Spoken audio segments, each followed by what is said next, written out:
Hello, good day, and welcome to Alena Media TV. We are broadcasting from Canada. I am Elsa Abraham, and in this episode, we are bringing you the focus on the Horn of Africa. And here is our headline: Lack of international accountability has emboldened war criminals. Let's go for a quick break. We'll be right back.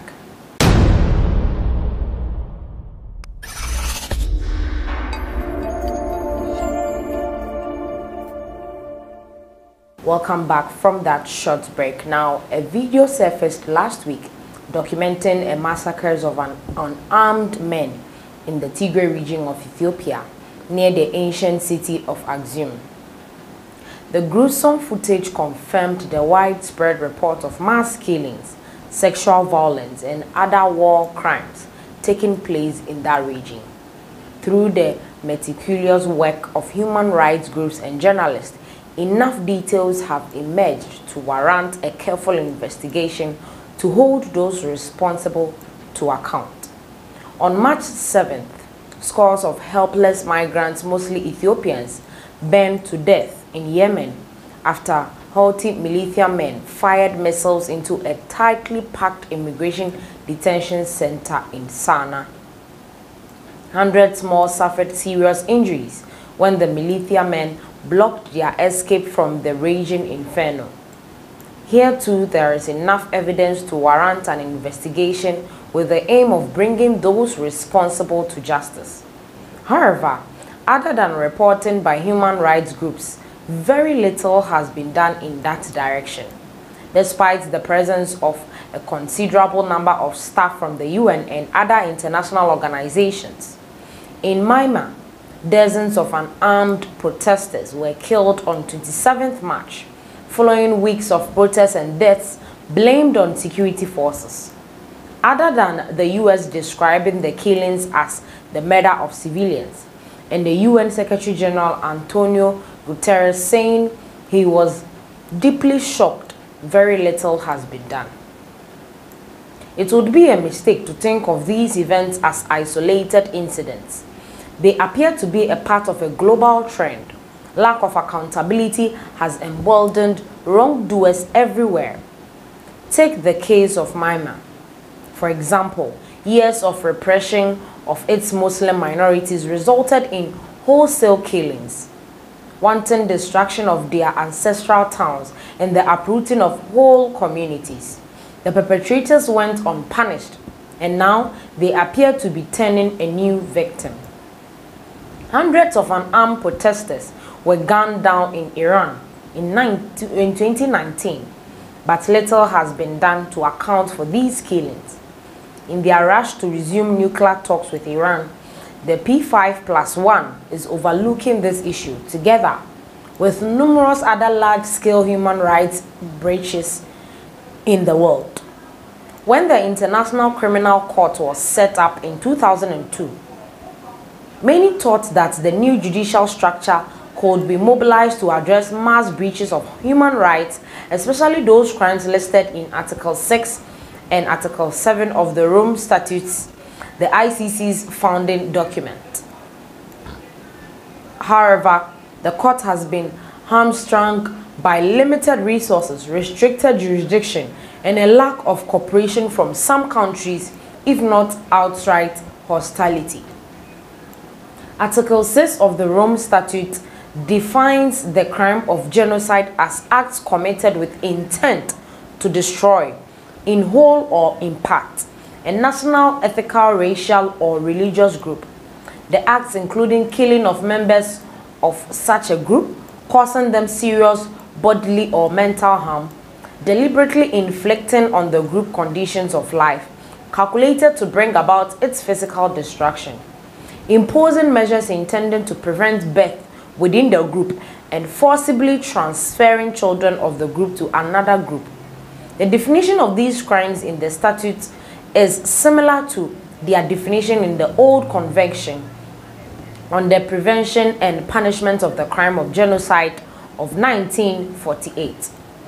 The innovation lies in the establishment of permanent courts to deal with them and revitalized apprehension and prosecution mechanisms.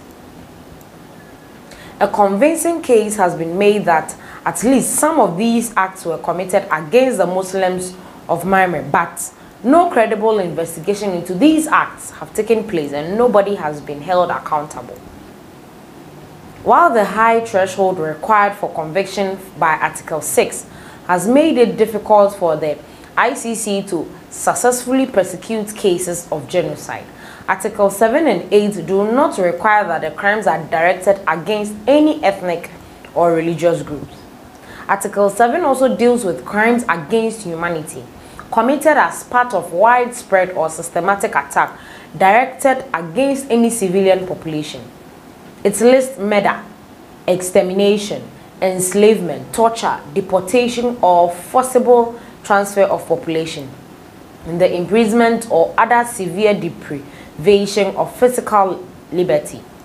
It also includes sexual violence, rape, sexual slavery, enforced prostitution, forced pregnancy, and enforced sterilization, along with persecution, enforced disappearance, apartheid, and other inhumane acts. Article 8 also defines war crimes, whether the armed conflict is between states or involve non-state actors.